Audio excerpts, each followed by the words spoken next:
The night was supposed to be ordinary. Just another Friday shift at Rossi's Steakhouse, a place where the lights were low, the prices were high, and the smiles from the waitstaff were sometimes the only warmth the customers got. For Alicia Monroe, the only black waitress on the evening team, it was the same grind she'd been enduring for months, taking orders from people who looked through her, collecting tips that barely made a rent, and swallowing the sting of microaggressions disguised as jokes. But that night, something different happened. She was clearing a table in the private corner booth, the kind reserved for men who didn't make reservations but were always expected. The air there carried a weight, the kind that made everyone whisper, without knowing why. She picked up an untouched whiskey glass, slid a napkin into the trash bin, and then noticed it, a wallet, thick and heavy, left on the seat. Black leather, pristine condition, but embossed faintly with a golden R. Alicia hesitated before touching it. The manager, Mr. Boyd, had warned the staff never to disturb that booth too long after certain guests left. "They're important clients," he'd said, voice trembling the first time. But something about that wallet felt too personal to ignore. Curiosity, or maybe conscience, got the better of her. She opened it just enough to peek inside. Her breath caught. Several $1,000s in crisp $100 bills. A platinum card. A photo of a young boy holding a fishing rod beside a man she recognized, not from the restaurant, but from the news. Rico Mancini. The Rico Mancini.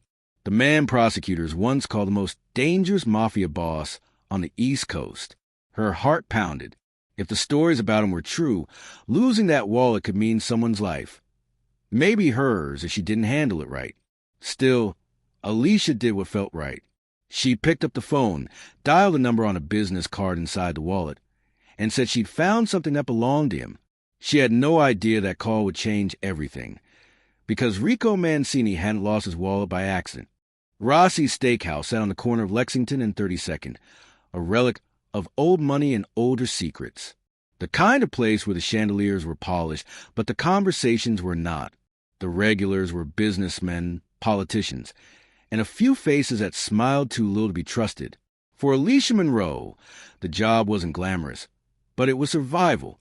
She was 26, a community college dropout, turned full-time hustler of dreams, working doubles to keep her younger brother in school and her ailing mother on her medications. Every paycheck stretched thinner than the smiles she wore to make it through the night.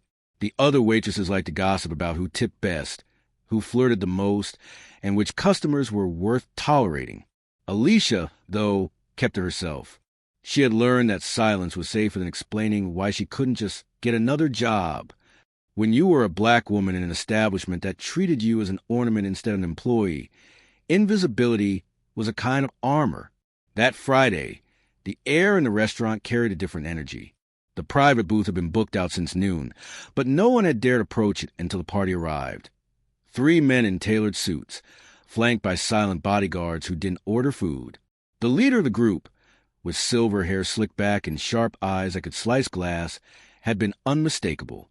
Even before someone whispered his name, Rico Mancini, Alicia had felt the temperature drop. He was calm, polite even, ordered a ribeye medium rare, and tipped $200 cash up front. But something about him had frozen everyone in place. The manager personally handled the order. The kitchen worked in silence, and every server pretended not to notice the men who guarded the door like statues. Hours later, when they finally left, Rico nodded once at Alicia, as if acknowledging her presence for the first time. That nod had felt strangely human, almost respectful, until she found his wallet lying in the booth. After she made the call, she couldn't focus on anything else. The restaurant buzzed with chatter, but every tick of the clock sounded like a warning. The man on the phone, polite but firm, told her someone would be coming to retrieve it. "Wait there, Miss Monroe," he said, using her full name like he already knew her. She didn't even remember giving it. 30 minutes later, a black sedan pulled up outside the restaurant.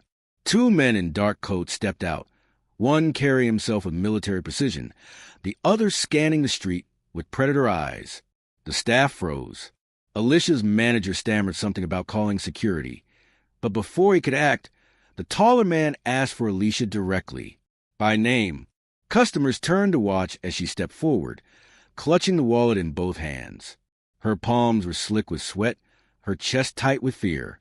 The taller man nodded slightly. "Mr. Mancini appreciates your honesty," he said, voice smooth but cold. "He would like to thank you personally." Alicia's throat went dry. "Personally?" I just wanted to return it," she managed, though her voice trembled. "It's no big deal." The man's gaze hardened. It's a big deal to him.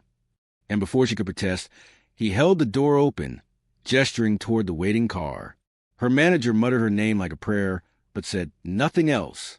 As Alicia slid into the back seat, her heart drummed so loudly she could barely hear the driver's question. The city lights blurred past as the car wound its way through narrow streets, heading toward the waterfront, where warehouses loomed like sleeping giants and streetlights seemed afraid to shine. She didn't know where they were taking her, or what waited on the other side of the dark glass. All she knew was that a lost wallet had suddenly become the most dangerous thing she'd ever touched. And deep down, something told her this wasn't about money at all. The drive seemed endless. The streets of the city melted into a blur of rain and neon. Alicia tried not to make eye contact with the men sitting across from her, both silent, both watching her with the patience of hunters. Her phone buzzed in her apron pocket, but one sharp glance from the man nearest to her made it clear she wasn't to touch it. Finally, the car slowed near the riverfront, pulling up beside a gated warehouse complex lit only by floodlights. The guards at the gate waved them through without question. Alicia's stomach sank. She'd seen this place before, on the news years ago, during raids, arrests, whispered stories of businesses that no one could prove existed. Inside, the car rolled to stop. The driver opened her door, gesturing silently. The air outside was cold metallic and smelled faintly of motor oil and sea salt. Somewhere in the distance, a ship horn moaned across the water. Alicia followed them through a side entrance, her shoes clicking on the concrete floor. The warehouse interior wasn't what she expected. It wasn't dark or abandoned. It was spotless. Polished floors, rows of imported cars gleaming under soft light, desks stacked with paperwork and screens showing security feeds. Everything organized, professional. It wasn't a hideout. It was an empire. And sitting at the center of it all, in a glass-walled office overlooking the floor, was Rico Mancini. He looked different from the photos. Older, yes, but calmer. His silver hair caught the light like steel. When he turned to face her, there was no menace in his expression, just a kind of authority that didn't need to speak to be understood.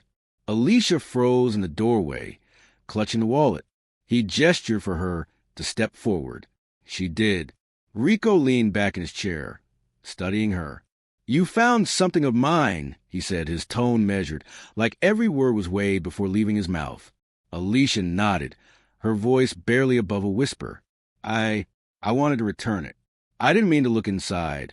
I just wanted to find out whose it was." He didn't respond immediately. Instead, he opened the wallet she'd handed him and thumbed through the bills, the cards, the photo. Then he closed it with a quiet snap and set it on the desk. "You work at Rossi's?" he asked. "Yes, sir." He smiled faintly. "Good place. I eat there often. Decent steak. Terrible service." The remark stung, but she didn't react. Then his tone softened, almost imperceptibly. "But you noticed. You cared enough to make the call. That's rare these days." Alicia blinked, unsure how to respond. It just seemed like the right thing to do. Rico's eyes narrowed, not unkindly, but as if he was studying her very soul. "Right thing to do," he repeated slowly. "You believe in that?" She hesitated. "I tried to." He leaned forward, elbows on the desk. "Most people would have kept it, or sold my cards. Or worse. You didn't. Why?" The answer came out before she could stop herself. "Because I've lost things before, too. And I know what it's like to think no one cares enough to bring them back." For a long moment, the room was silent except for the faint hum of machinery. Then Rico nodded once. "That's honest." He motioned to one of his men, who placed a small black envelope on the desk and slid it toward her. "For your honesty," he said simply. Alicia stared at it, but didn't move. "I don't need." Rico cut her off with a raised hand. Take it. She reached out, her fingers trembling, and felt the thickness of the envelope. She didn't have to open it to know it held more money than she made in a month. Thank you, she murmured. He nodded once, but his gaze didn't waver. Tell me, Alicia Monroe, do you know who I am? The question sent a shiver through her. I've heard stories. Everyone's heard stories, he said with a faint smirk. Some true, some exaggerated. Then his tone shifted, deeper, colder. But tell me, did you believe them? She didn't answer. Rico rose from his chair, walking slowly around the desk until he stood beside her. Up close, she saw something she hadn't expected. The tiredness in his eyes. The kind that came from too many years carrying a reputation built on fear. He studied her for a moment, then said something that confused her completely. You pass. Alicia frowned. Passed what? He smiled faintly. A test. Her pulse quickened. A test. He gestured toward the wallet. I left that there on purpose. I wanted to see what kind of people that restaurant still hired. I've been thinking about investing, buying the place, cleaning house, seeing if anyone in there still has integrity left. Her breath caught. You mean? He nodded. You're the only one who called. The others pretended not to notice. The manager even told one of my men it must have belonged to another customer. Only you did what was right. Alicia stood frozen, unsure if she should feel honored or terrified. Then he said something that changed the weight of the air entirely. I don't test people for fun, Miss Monroe. I test them because I'm trying to change what I built. Men like me don't get forgiveness, but maybe we can find people who remind us what it looks like. Alicia's throat tightened. The warehouse, the guards, the whispers, they all seemed to blur. Beneath the legend of Rico Mancini, she suddenly saw something human. Worn, regretful. He nodded toward the envelope. Go home. That's yours. And if anyone at Rossi's give you trouble, tell them you work for me now. Her heart skipped. Work for you? He smiled. Not like that. Just tell them I said you're under my protection. Sometimes the world needs to know who's watching before it treats someone right. When the guards escorted her back to the car, she felt a strange calm wash over her. The night air was cool against her skin, and the city lights shimmered on the water as they drove her home.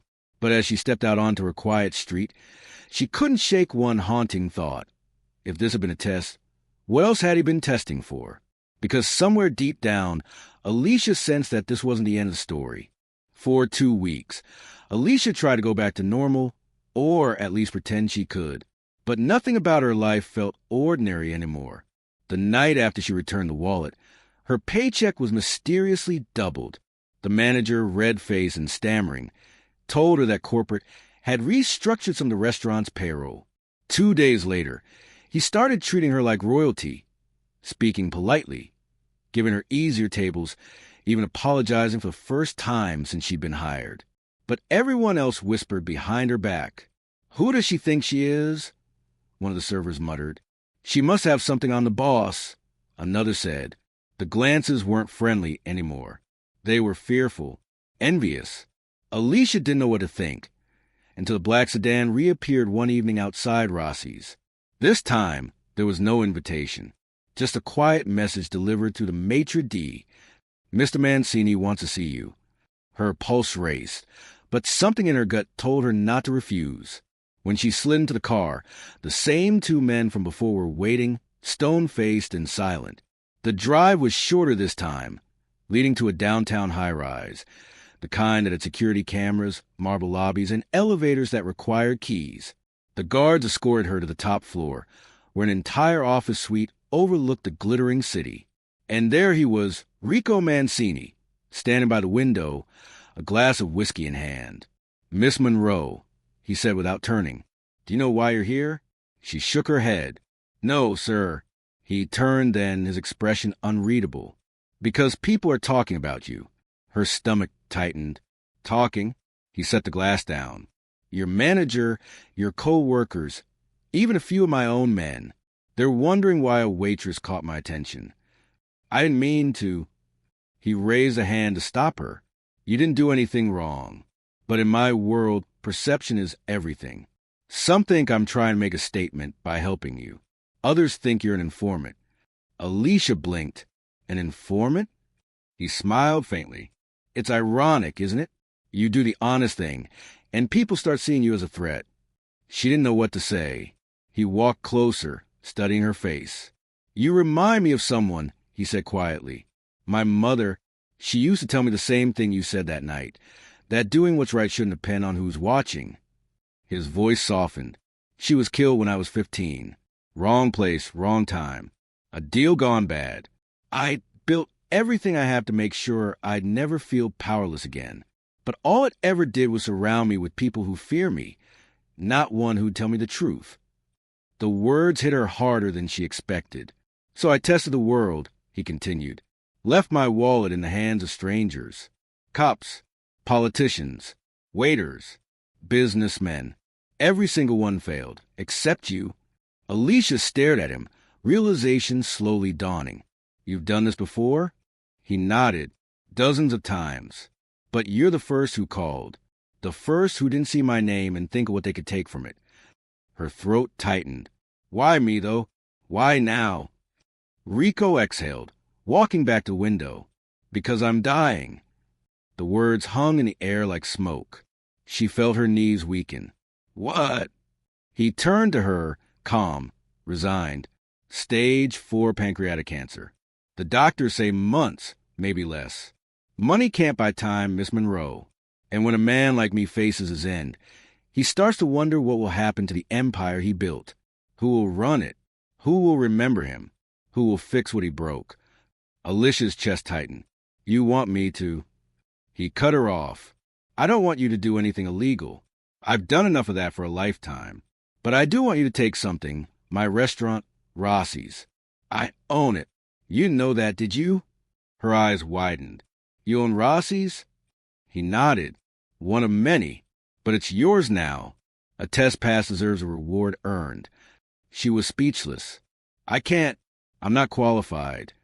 He smiled faintly. That's what makes you perfect. You don't see power as something to take. You see it as something to protect. Her hands trembled. Why are you doing this for me?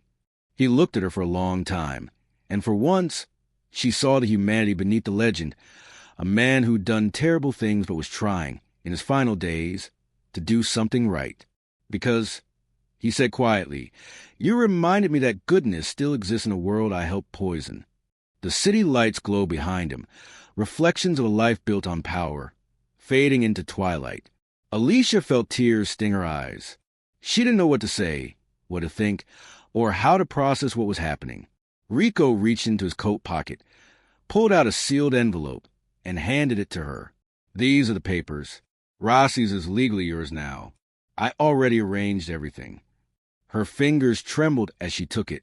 Then he said softly, almost as a whisper, don't waste this chance. Build something honest. Make people proud to walk through those doors again. Alicia nodded, tears spilling down her cheeks. I will. Rico smiled. Not the smirk of a crime boss, but the weary, peaceful smile of a man who had finally made peace with himself. When she left that building, she didn't know it would be the last time she'd ever see him alive. But as the elevator doors closed, she caught one last glimpse. Rico Mancini, standing alone against the city lights, his reflection fading into the night like a ghost of redemption. The story spread like wildfire. Headlines screamed his name across every screen, every channel. Some called him a monster, others a misunderstood legend. But for Alicia Monroe, it wasn't a headline. It was personal. The night before his death, a courier had come to her door with a manila envelope and a note in Rico's handwriting. Inside were the final documents transferring full ownership of Rossi's Steakhouse to her, along with something else, a smaller envelope containing the same photograph she had once seen inside his wallet. The little boy with the fishing rod. On the back, written in faded ink, were 5 words that would stay with her forever. Be the person she believed. Alicia sat at her kitchen table for hours, reading the words again and again. She'd never had a father figure, never met anyone who had looked at her and seen potential beyond her paycheck. But somehow, a man the world feared had seen her differently. And now his legacy, or what was left of it, rested in her hands. The next morning, she walked into Rossi's not as an employee, but as its new owner. The staff froze. Her manager, Mr. Boyd, stammered as if he'd seen a ghost. The silence was thick enough to choke on. She took a deep breath and spoke quietly but firmly. Things are going to change around here. In the days that followed, word spread fast. The restaurant that had once been a symbol of elitism and whispered corruption slowly began to transform. Alicia raised wages. She hired more diverse staff. She implemented training in force equality and made sure every single employee, from dishwasher to hostess, felt respected. Customers noticed. The energy shifted. The old regulars who came for the exclusivity left, replaced by families, workers, and neighbors who came for the warmth. Alicia changed the restaurant's tagline from fine dining for the few to food with integrity for all. The irony wasn't lost on her. The woman once treated as invisible was now the face of a business born from the ashes of power and greed. But not everyone approved. Reporters camped outside her door, asking about her connection to Rico Mancini. Some accused her of laundering his money. Others suggested she was just another pawn in his game. Alicia stayed silent, not out of fear, but out of respect. She knew the truth. Rico's empire had been built on shadows, but in the end, he had used his last breath to leave one small piece of light behind. Months passed. Rossi's became a quiet symbol of redemption, not for him, but for what goodness could grow from the ruins of sin. One evening, as the dinner rush slowed, Alicia stepped out to the back alley where she used to take her breaks. The city air was cool, laced with a faint hum of traffic. She looked up at the same sky she'd once prayed under when her life felt stuck, hopeless, invisible. Now she stood there, not rich, not powerful, but seen. A young busboy, no older than 17, stepped outside holding a wallet. "Hey, Miss Monroe," he said nervously. "Someone left this at table 3. Alicia smiled. "Let's see it." He handed it over. Cheap leather, worn edges, a few bills inside. The boy hesitated. "Should we just leave it? Maybe they'll come back." Alicia shook her head. "No," she said softly. "We find them. Always." And in that moment, she realized something profound. It wasn't about Rico's test anymore. It wasn't about wealth or crime or reputation. It was about what a single act of honesty could ripple into, how one small choice to do what's right could echo through lives, through generations. Rico's final lesson wasn't about redemption for himself. It was about passing it forward. That night, as she closed at the restaurant, she looked around at her staff, laughing, tired, human, and whispered a quiet thank you to the man who had taught her that even the darkest past could birth something good. The walls of Rossi's held new stories now, of second chances, of dignity, of hope. And though the world might never understand the full truth of what happened between a mafia boss and a humble waitress, Alicia knew one thing with absolute certainty. Sometimes life tests your soul in ways you'll never expect.